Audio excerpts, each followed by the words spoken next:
Information discussed in this podcast may be sensitive in nature to some listeners. Listener discretion is advised.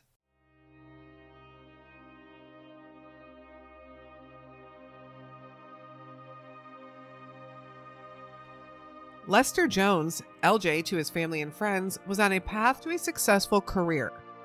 In January of 2010, at 26 years old, he was just months away from his master's degree in biomedical engineering. On January 11th, 2010, LJ left a friend's house and stopped by his family's home that morning. He saw and spoke to his brother, and then he headed on towards Jackson, Mississippi, to visit some friends. His schedule that semester at Mississippi State University was light, and he had only one course scheduled for that spring.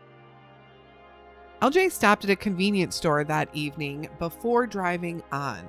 For the next few days, LJ's family tried to reach him, unsuccessfully.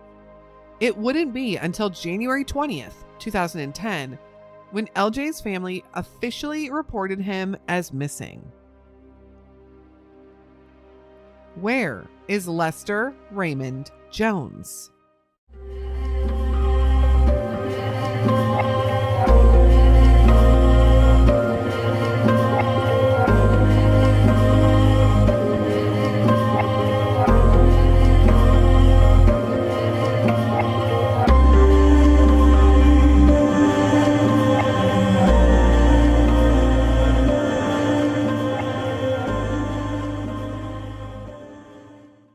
Hello, and welcome to a bonus episode of the Where Are They podcast and another unsolved missing person case. There isn't much out there about Lester Jones, or LJ as he was known to those around him, but I will share what we do know about him and his disappearance. Lester Jones Jr. was born November 26, 1983. He grew up in Mississippi, and while we don't know much about his family life growing up, we know that his mother still resides in Tupelo, Mississippi. He has a father in California, and he has at least one sibling. He was described by his mother as being a very respectful and kind young man. He was funny. He liked to tell jokes. He liked to make people laugh. And he was very proud of being a Christian. We also know that he usually went by just LJ, so that's what I'll refer to him as here.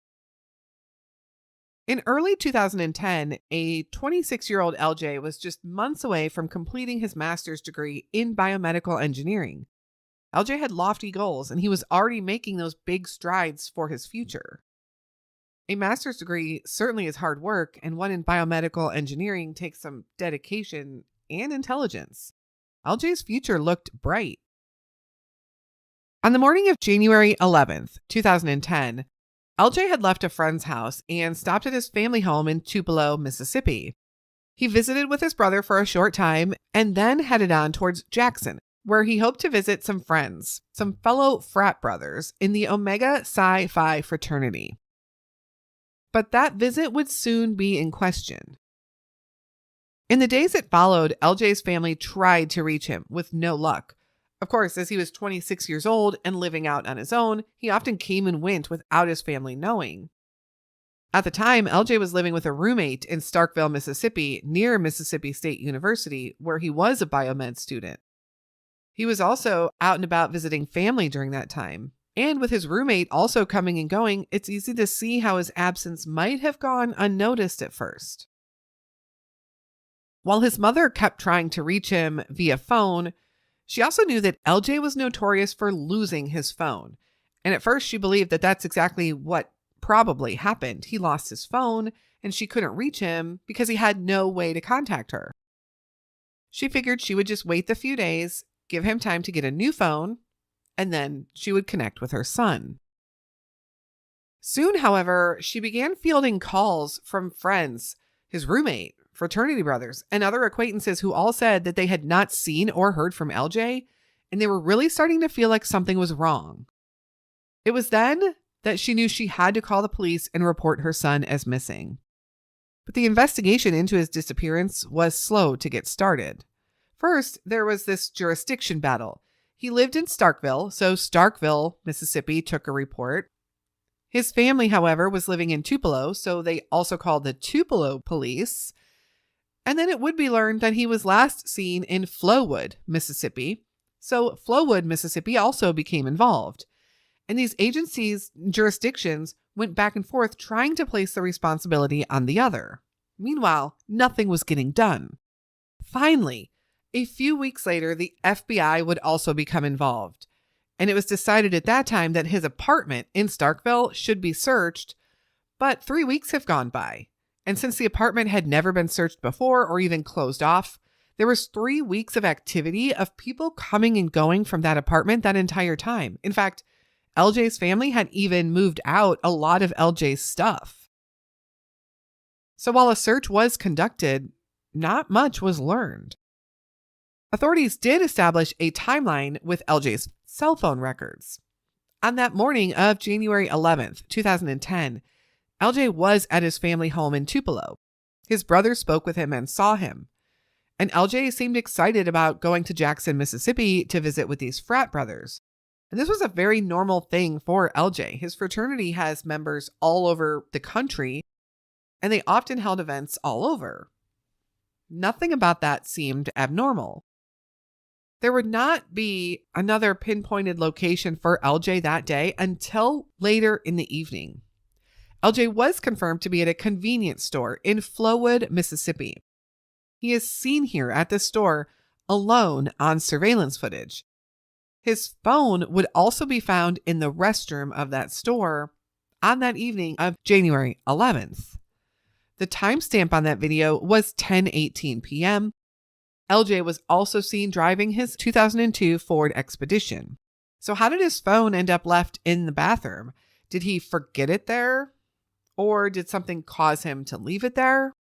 But this would be the last known location of LJ, the last sighting of LJ, and the last sighting of his vehicle. Flowood is located just minutes to the north of Jackson, Mississippi. He was very close to Jackson when he was seen on that surveillance footage, which was his target destination that night. It's really unclear the specifics of what events were being held there and at what times. Since he was seen at 10:18 p.m. on that surveillance footage, I have to wonder, was the event over at that time? Was he leaving the area, or had he not made it there yet? Authorities did dive a little deeper into his phone records from that evening, and they discovered that just before he was seen on that video, he had a call with one of his fraternity brothers, a phone call that lasted 8 minutes. Yet, when law enforcement questioned that young man about that call, he said that he never spoke to LJ that night at all.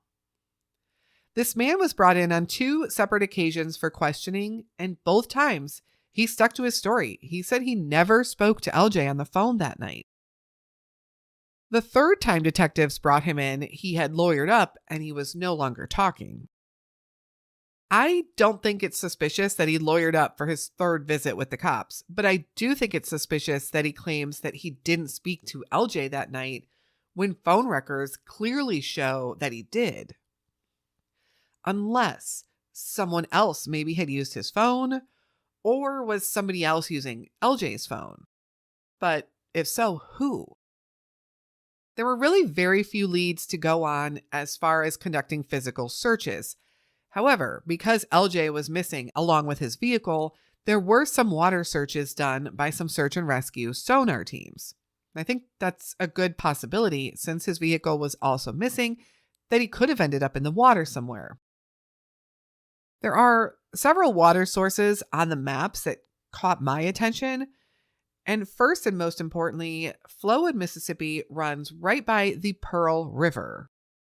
Now, this doesn't look to be a very wide or huge river in that area, in the area of Flowood, but wide enough to conceal a car, I suppose.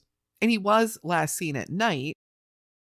Now, some have theorized that perhaps LJ was heading into Jackson, Mississippi, realized he forgot his cell phone back at that convenience store, and quickly did a U-turn, causing him to crash into that river. I generally always think the water theory has merit in most cases where the vehicle is also missing, but it just seems an unlikely spot where this could happen, at least off the main road in Flowood, and those searches didn't turn up anything. But it is possible, too, that he had turned off some back roads and he didn't go over the Pearl River in the area where people suspected he might. There are also several other small ponds in that area, and then the much, much larger Barnett Lake Reservoir to the north. But what would he have been doing up there by the lake?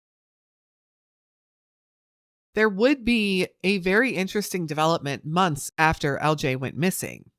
His mother received a phone call by some Spanish-speaking individuals. She immediately contacted law enforcement because in this phone call, while she couldn't understand most of what they were saying, she did recognize LJ's name.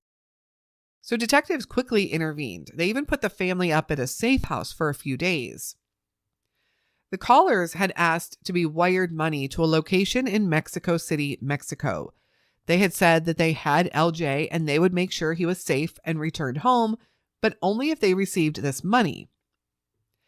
LJ's mom, desperate for any answers for her son, of course, wired the money. However, it was actually sent to the wrong person by mistake because she couldn't understand the spelling of the name and she ended up getting the recipient wrong. Police went in with her to retract that wire transfer and they were able to get it back. The family received calls once again a few weeks later from these same people. Authorities were never able to track down any information regarding these callers, other than the fact they were from Mexico City or that area. Was this call a prank? Was it an attempt to defraud the family from money? Sadly, that's very possible. Unfortunately, that's a very common thing that happens in missing person cases. But regardless, LJ's family has continued the search for him. His fellow students at Mississippi State have held rallies. They have passed out flyers. His fraternity brothers have also proactively been searching for LJ.